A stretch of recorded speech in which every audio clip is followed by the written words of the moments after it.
উত্তর কোরিয়ার সর্বোচ্চ নেতা কিম জং উনকে 24টি ঘোড়া উপহার দিলেন ভ্লাদিমির পুতিন। আগে ইউক্রেনের সঙ্গে যুদ্ধে ব্যবহারের জন্য রাশিয়াকে কামানের গোলা উপহার দিয়েছিল কিম জং উন। এই বিনিময় হিসেবে কিম জং উনকে এই ঘোড়াগুলো উপহার দিল ভ্লাদিমির পুতিন।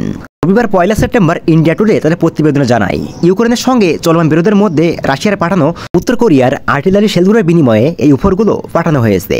এই আর্লর্ড ট্র্যাটার জাতের ঘোড়াগুলো কিম জং উনের বেশ পছন্দ হয়েছে বলে জানানো হয়েছে এই প্রতিবেদনে। 2 বছর আগেও পিয়ংইয়ংকে 30টি আর্লর্ড ট্র্যাটার উপহার দিয়েছিল ভ্লাদিমির পুতিন।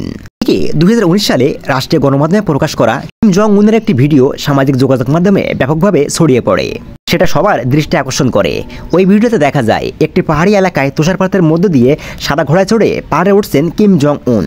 কিম জং উন যে ঘোড়ায় চড়েছিলেন সেটা হলো উত্তর কোরিয়ার একটি ঐতিহাসিক প্রতীক। কিম জং উনের মতো ভ্লাদিমির পুতিনের একটি জনপ্রিয় ছবি আছে।